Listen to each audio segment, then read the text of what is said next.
And then in 1965, I was a reserve officer, and I extended my active duty obligation, and I got orders to Vietnam on the same day. And the unit was at Fort Benning. The 11th Aviation Battalion was at Fort Benning, and it was forming up to go to Vietnam. And the ship was just absolutely packed with people. We left within less than a day. We were gone, and the best description I can give of the next 10 days is wall-to-wall vomit. Everybody was sick. And but we finally got out. We stopped at Okinawa, ended up offloading troops at Quy Nhon and Cam Ranh Bay, which was a big Japanese harbor during World War II, and then down at Vung Tau where we got off. We began operations with the infantry in late November, early December of 1965. From that time on, it was steady. We started out with 3 companies, 2 Huey companies and 1 Chinook company. By March or April of '66, we had 4 Huey companies and 2 Chinook companies.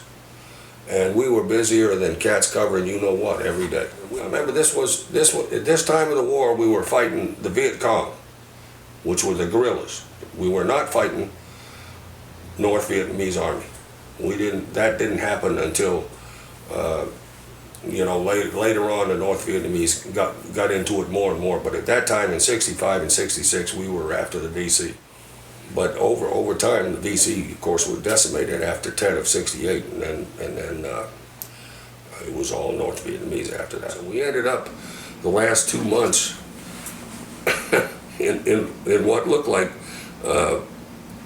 run-down motels or whatever it is. They had doors, and 3 or 6 guys, and then they had in the middle we had huge rats that lived in there. I'm talking about rats as bigger than that cat right there. And they ran all over the place.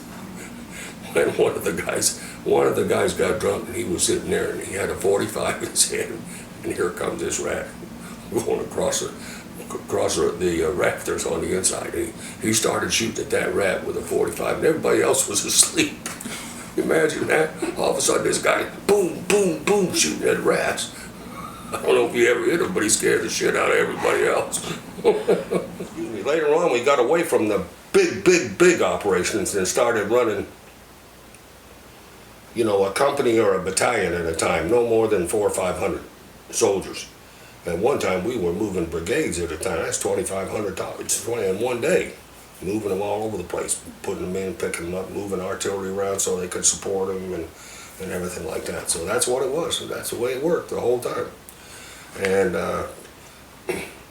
about September of '66, toward the end of September, it's time for me to come home, and I came home. I hated the idea of protesters going to Canada to get out of serving and everything like that. And I had a conscientious objector in my unit. The second time I was over there, he was a medic. He's the best damn medic that the world has ever seen, but he wouldn't carry a gun until one night. After that, he got some religion. But anyway, so it was a bad war because we fought it with one hand tied behind our back all the time.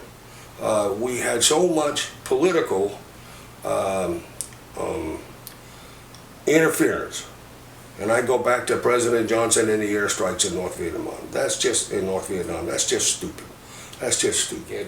When I was over there in 1965, this is a good story to tell. We were on an operation that was right up on the Cambodian border.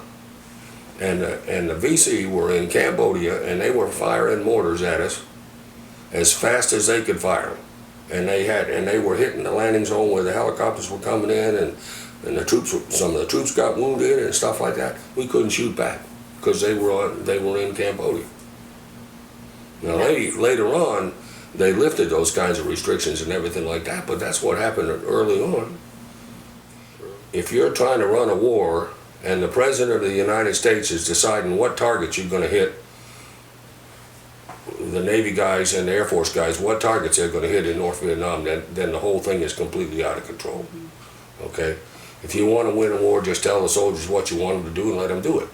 Just like Schwarzkopf and some of those guys like that, just go do it and be done with it.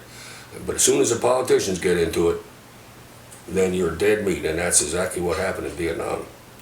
You know, they started the pull out and everything like that. The second time I was over there, they were starting to pull units out.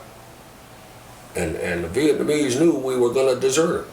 And that's exactly what we did. And the same thing we did to the Iraqis and Afghans and everything else.